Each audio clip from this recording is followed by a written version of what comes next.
प्यारे बच्चों, कैसे हैं आप सब। आज की जो हमारी क्लास रहेगी उसमें हम रस पर परिचर्चा करेंगे। ठीक है, कि रस का क्या अर्थ है। तो रस्यते आस्वादते इति रस, अर्थात जो आस्वादित किया जाए।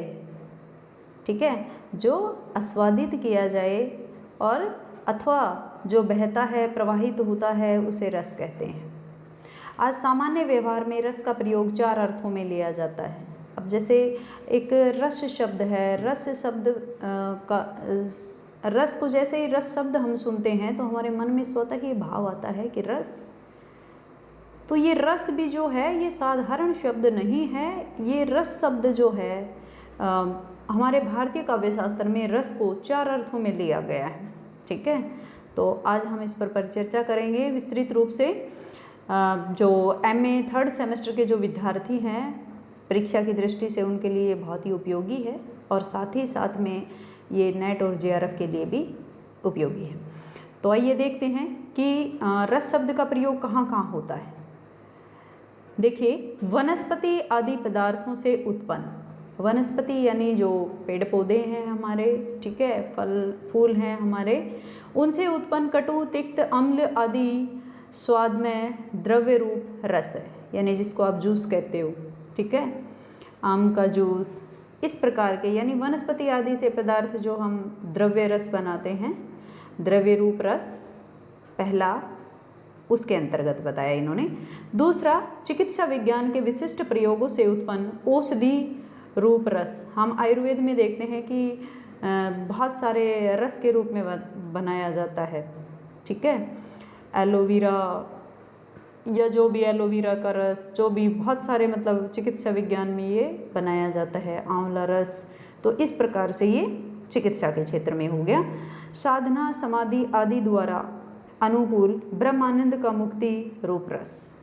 अब ये क्या कह दिया कि जो व्यक्ति साधना में लीन हो जाता है उसको ब्रह्मानंद को प्राप्त करने का जो भाव है वही उसे रस रूप में प्राप्त होता है। और काव्य नाटक सुनने या देखने या पढ़ने से श्रृंगार आदि रसों की जो अनुभूति होती है वो भी रस के अंतर्गत ही होती है। तो इस प्रकार से हमने जाना कि जो रस है उसका भारतीय काव्य शास्त्र में चार अर्थ बताए गए हैं। इस प्रकार हम देखते हैं कि रस शब्द का अर्थ विकास रस से आरंभ होकर ब्रह्मानंद तक पहुंचता है। यही कारण है कि वेदों में रस के सभी प्रयोग मिलते हैं। वहाँ ऋषियों की वाणी के लिए रस शब्द का प्रयोग हुआ है, अर्थात ऋषियों की वाणी के अध्ययन से उनके द्वारा अनुभूत आनंद रस की प्राप्ति होती है, यानी बहुत ही उन्हें अनुभूति होती है एक आनंद रस की। तो आनंद भी क्या है, एक खुशी होना, एक आनंद होना, वो भी एक रस ही है। तो इस प्रकार से अब हम रस की परिभाषा और स्वरूप के बारे में परिचर्चा करेंगे। तो रस का क्या अर्थ है पहले वो देखेंगे हम। रस का जो अर्थ है वो आनंद, सरसता। भारतीय काव्य शास्त्र में रस की अवधारणा अत्यंत ही प्राचीन रही है। आचार्य भरतमुनि ने अपनी रचना नाट्य शास्त्र में रस के अभाव में काव्य की कल्पना न करने तक की बात कह डाली है कि रस जो है वो काव्य की क्या है, आत्मा है। ऐसा आचार्य भरतमुनि ने नाट्य शास्त्र में कहा है। और आचार्य भरतमुनि के मत के अनुसार न ही रसाद्रते कश्चित अर्थ है परिवर्तने, अर्थात उन्होंने क्या कहा कि रस को जीवन का सार कहा है। यदि जीवन में कोई रस नहीं है तो वह क्या है, व्यर्थ है। जीवन में रस, आनंद, खुशी नहीं है तो उन्होंने क्या बताया कि वो जीवन क्या है, नीरस है, व्यर्थ है वह जीवन। सामान्य अर्थ में रस को आनंद से अभिहित किया जा सकता है। किसी कविता या कहानी को पढ़ने सुनने से और किसी नाटक को देखने से जिस आनंद की हमें अनुभूति होती है उसे हम क्या कहते हैं, रस कहते हैं। काव्य आनंद ही काव्य रस का स्वरूप है। अगर काव्य को पढ़ने या सुनने से हमें आनंद की अनुभूति होती है तो वो क्या कहला दिया उन्होंने, काव्य रस। तो अब हम देखते हैं कि संस्कृत के जो आचार्य हैं उन्होंने रस पर अपनी क्या क्या अर्थ बताए हैं या अपना क्या मंतव्य रखा है।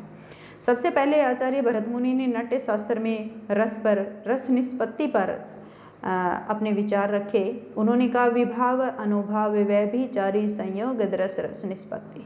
अर्थात विभाव, अनुभाव, स्थायी भाव और संचारी भावों के संयोग से रस की निष्पत्ति होती है। और उसके बाद आचार्य भामा ने क्या कहा? भामा वैसे तो एक अलंकारवादी आचार्य थे। देखिए ये जो है रस मैं आपको पढ़ा रही हूँ, लेकिन इसके साथ साथ आपको जितने भी ये हमारे आचार्य जिन्होंने अपना मंतव्य इसमें दिया है, साथ में जैसे अभी हमने आपको बताया कि आचार्य भरत मुनि ने अपने नाट्य शास्त्र में, आपसे नेट जेआरएफ में ऐसे भी पूछा जा सकता है कि आचार्य भरत मुनि ने नाट्य शास्त्र में रस का कौन सा सूत्र दिया है, तो आपको बताना है विभाव, अनुभाव, व्यभिचारी संयोग, अदरस रस निष्पत्ति। अगर आपसे ऐसे पूछा जाए कि जो ये सूत्र लिख दिया जाए, मान लीजिए कि विभाव, अनुभाव, व्यभिचारी संयोग, अदरस रस निष्पत्ति किस आचार्य के द्वारा, आचार्य भरत मुनि के द्वारा किस पुस्तक में? नाट्य शास्त्र में। नाट्य शास्त्र में किस पर परिचर्चा की गई है? रस पर। ठीक है, तो ये आपको सब याद होने चाहिए। घुमा फिरा के कैसे भी आपसे क्वेश्चन पूछा जाए आपको ध्यान होना चाहिए। तो इस प्रकार से हम नेक्स्ट पे चलते हैं अब कि आचार्य भामा, वैसे तो मैंने क्या बताया कि आचार्य भामा जो हैं वो अलंकारवादी आचार्य हैं। तो आपसे पूछ लिया जाए कि आचार्य भामा ने किस प्रकार के आचार्य रहे, तो अलंकारवादी। उन्होंने अलंकार पर अपना सिद्धांत दिया है। ठीक है, लेकिन उन्होंने रस के विषय में भी चिंतन किया और रस के महत्व को स्वीकार करते हुए उन्होंने कहा है कि रस के प्रयोग से काव्य सुस्वाद हो जाता है। ठीक है, स्वाद तो होता ही है लेकिन वो सुस्वाद हो जाता है और उसकी शास्त्रीय कटुता जो है वो नष्ट हो जाती है कि जब उसमें रस का प्रयोग करते हैं हम किसी भी रस का, तो वो कहता है उसकी जो कठिनता होती है वो समाप्त हो जाती है और उसमें क्या हो जाता है, वो सुस्वाद हो जाता है। और यही कारण है कि जब उसकी कटुता जब समाप्त हो जाती है रस का प्रयोग करने से, तो वह पाठक और श्रोता के लिए जो है वो क्या बन जाता है? बेसज। बेसज का मतलब क्या होता है? मीठी औषधि के समान हो जाता है वो, यानी सुनने और पढ़ने में वो बहुत ही अच्छा लगता है। तो आचार्य दंडी ने अपना विचार दिया। वैसे तो आचार्य दंडी हैं वो भी मूल अलंकारवादी आचार्य हैं, लेकिन इन्होंने रस के गुणों पर भी अपना मंतव्य रखा है और इन्होंने क्या कहा कि रस युक्त मधुर वचने पुण्य रस के समान मादक होते हैं। ठीक है, तो उन्होंने कहा कि रस भाव की निरंतरता आवश्यक है। किसी भी काव्य रचना में रस के भाव की निरंतरता भी आवश्यक होती है। और आचार्य आनंदवर्धन वैसे तो उन्होंने ध्वनिवादी आचार्य कहा जाता है आनंदवर्धन जी को, और उन्होंने ध्वनि को काव्य की आत्मा स्वीकार किया है। जैसे कि आचार्य भरत मुनि ने रस को काव्य की आत्मा माना है, वैसे ही आचार्य आनंदवर्धन ने ध्वनि को काव्य की आत्मा माना है, लेकिन रस के प्रेरक रूप को भी उन्होंने स्वीकार किया है कि रस जो है वो भी जरूरी है काव्य में। आचार्य विश्वनाथ के अनुसार रस के स्वरूप पर विस्तृत प्रकाश डालने वाले आचार्य विश्वनाथ थे। सबसे ज़्यादा विस्तृत प्रकाश जो है रस पर किसने डाला? आचार्य विश्वनाथ ने। और उन्होंने 14वीं शती में अपनी रचना साहित्य दर्पण में उन्होंने रस विषयक व्याख्या विश्लेषण निम्नलिखित श्लोक के माध्यम से की, यानी श्लोक में ही उन्होंने रस पर पूर्ण व्याख्या प्रदान की। अब इनका श्लोक क्या है कि सत्वो उर्देक अखंड है। पहले बात क्या बताया कि रस क्या है? अखंड है। ठीक है, स्वयं प्रकाश है, आनंद है, और वह क्या है? स्वयं प्रकाश आनंद है। पहला क्या बताया? अखंड है। दूसरा क्या बताया? स्वयं प्रकाश है, यानी स्वयं प्रकाशित होता है। रस का प्रयोग करने से काव्य स्वयं प्रकाशित हो जाता है। तीसरा इन्होंने बताया प्रकाश है, आनंद है, कि वह आनंदमय है, यानी रस का प्रयोग होने से काव्य जो है वो आनंदमय बन जाता है, चिन्मय है वो। ठीक है, और वेदांतर स्पृश्य क्या है? वेदांतर स्पृश्य शून्य है।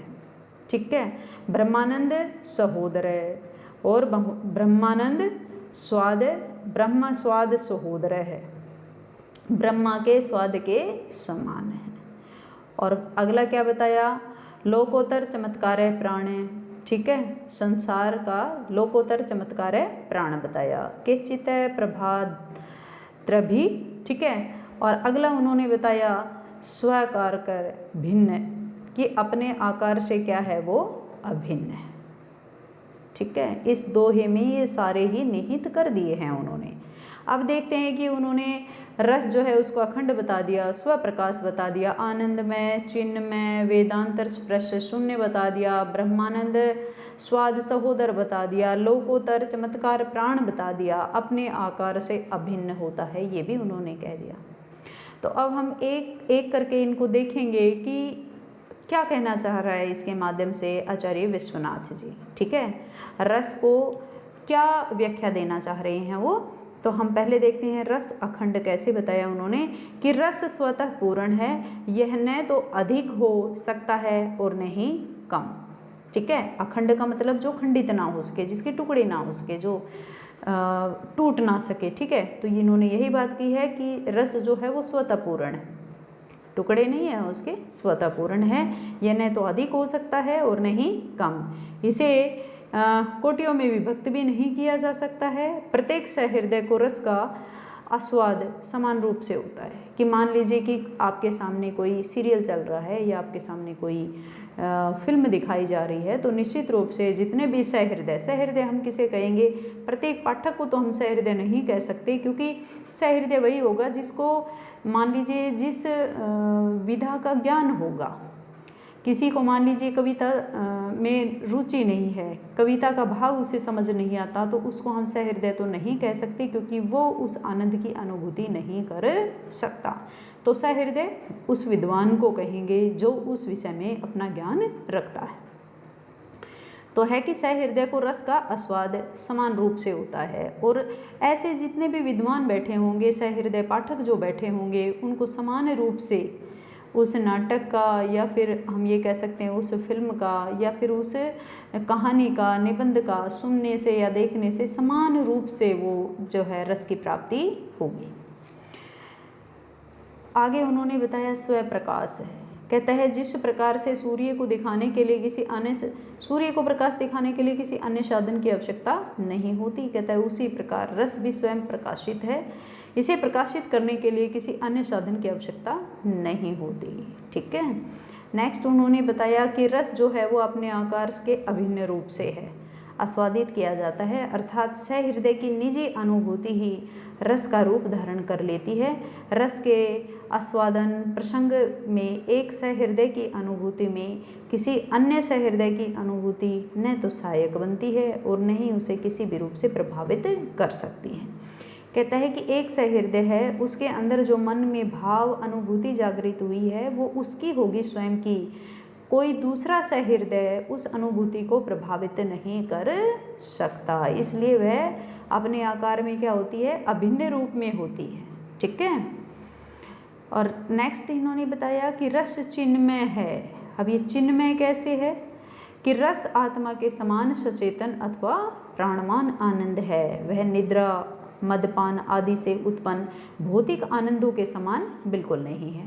ठीक है, रस वेदांतर स्पर्श शून्य है। इसका तात्पर्य है कि रस आस्वाद के समय अन्य किसी प्रकार के ज्ञान का स्पर्श नहीं होता है।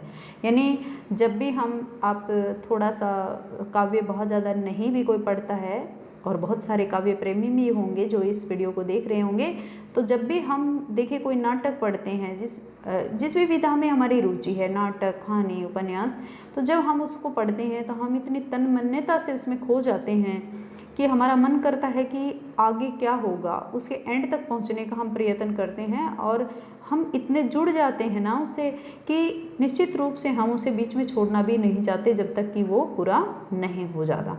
तो ये जो है एक आनंद की सी अनुभूति होती है उसके निष्कर्ष तक पहुंचने में हमें, क्योंकि हम पूर्ण रूप से अपनी भावनाओं के साथ, ठीक है, उनसे जुड़ जाते हैं। वेदना स्पर्श शून्य क्या हो जाता है कि हमारी जो सोचने समझने की शक्ति है वो शून्य हो जाती है। हम पूर्ण रूप से उस नाटक, उपन्यास या कहानी के माध्यम से ही अपना पूरा जो है, और हमारी जो भावनाएं हैं वो वेदना शून्य हो जाती हैं। केवल हमें उसमें ऐसे रस और आनंद की अनुभूति हो रही होती है कि हम उसे ही आगे पढ़ना चाहते हैं।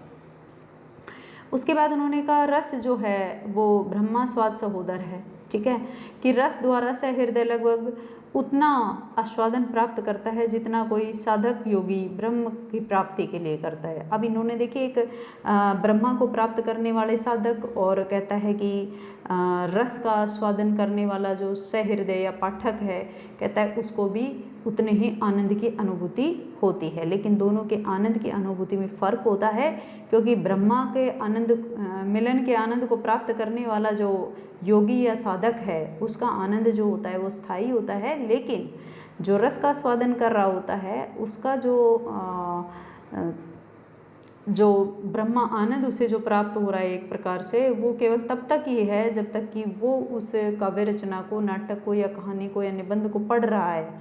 उसके बाद क्या है, दोनों में अंतर हो जाता है। ठीक है, क्योंकि योगी का तो जो है वो स्थायी होता है, लेकिन सहृदय पाठक का अस्थायी होता है। वो जब तक वो पढ़ रहा होता है तभी तक होता है। इनमें ये मूल रूप में अंतर होता है कि ब्रह्मानंद की प्राप्ति के समय योगी जो होता है वो उसमें इंद्रिय जो विकार होते हैं वो उनसे नितांत मुक्त होता है। और बिल्कुल इसी प्रकार से काव्य में जो आनंद की अनुभूति कर रहा हो वो पाठक या सहृदय होता है, वो भी उस समय उसमें किसी प्रकार के कोई विकार नहीं होते, केवल और केवल वो उस काव्य का आस्वादन कर रहा होता है, अर्थात उसी का आनंद ले रहा होता है। लेकिन योगी में जो स्थायी होता है, लेकिन सहृदय में वो अस्थायी होता है, यानी वो थोड़े समय का होता है। ठीक है, रस लोकोत्तर चमत्कार प्राणय अर्थात आनंदमय है, अर्थात रस को प्राप्त से यही आनंद है, किंतु वह लोकोत्तर होना चाहिए। इस प्रकार रस लोकोत्तर चमत्कार प्राण है। समग्र रूप में अर्थ है कि रस जो है वो लोकोत्तर एवं चित्त विकास जनक आनंद से युक्त होता है। ठीक है ना, लोकोत्तर चमत्कार होता है एक प्रकार से कि संसार भी कैसा लगने लग जाता है जब उस आनंद की अनुभूति होती है। तो रस के आनंद की जब अनुभूति होती है तो ये संसार भी बहुत ही चमत्कार पूर्ण लगने लग जाता है, आनंदमयी हो जाता है। और उसके बाद की रस लोकोत्तर जो है वो आह्लादवान होता है। इसका अर्थ यह है कि रस का आह्लाद होता है, यह इस लोक में, पर वह इस लोक से जैसे सर्वोपरि होता है कि अलौकिक तो होता है, लेकिन अलौकिक होने के साथ साथ जो है कि वो लौकिक भी होता है। स्वादिष्ट भोजन, पेय पदार्थ आदि से जन्य आनंद की अपेक्षा शतरंज की चालों, गणित के प्रश्नों, राजनीतिक दावपेचों की तन्मयता से प्राप्त आनंद की अपेक्षा रसजन्य आनंद कहीं अधिक बढ़ चढ़कर होता है, परंतु यह भी लौकिक आनंद ही है।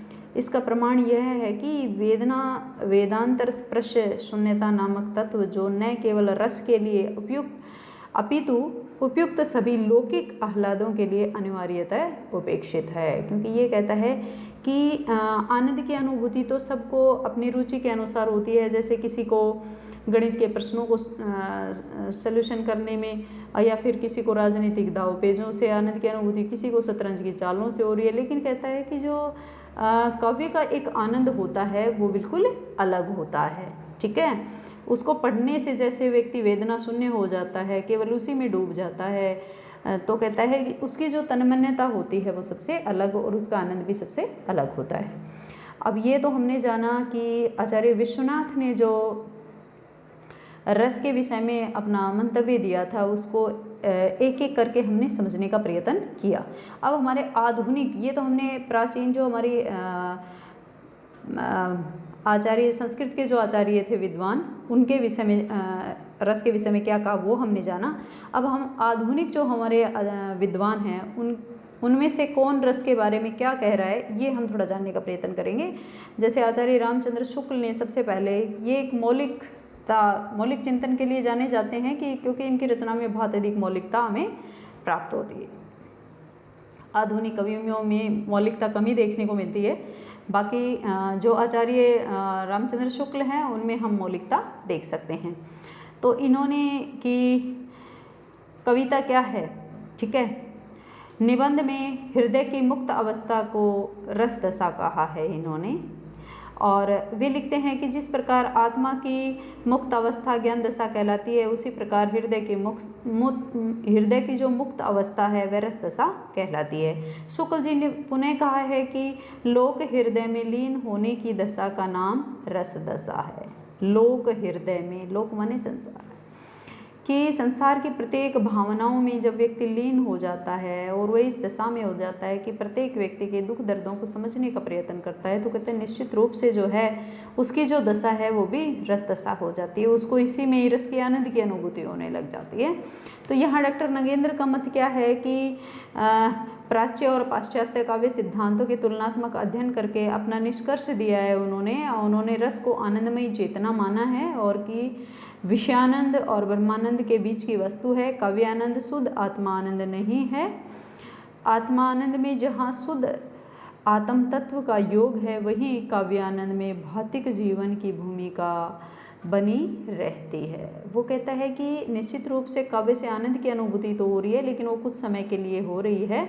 उसके बाद जब व्यक्ति फिर से अपना भौतिक जीवन जीता है तो कहता है भौतिक जीवन की भूमिका इसमें रहती है। तो इस प्रकार से व्यक्ति पूर्ण रूप से उस काव्य आनंद में, यानी कि हम ये नहीं कह सकते कि वह स्थायी है, जब तक हमने वो पढ़ा तब तक ही उस आनंद की हमें अनुभूति होती। ठीक है, तो प्यारे विद्यार्थियों, ये हमने रस का अर्थ, उसकी परिभाषाएं जानी, उसका स्वरूप जानने का हमने प्रयत्न किया। तो ये टॉपिक हम यहीं समाप्त करते हैं। आपको ये समझ आ गया होगा। फिर भी कहीं आपको समझ नहीं आया हो तो फिर आप कमेंट बॉक्स में लिखकर मुझसे पूछ सकते हैं। और आज का हमारा टॉपिक यहीं समाप्त होता है। अगले एक मज़ेदार टॉपिक के साथ हम फिर आपसे मिलेंगे। तब तक के लिए बाय।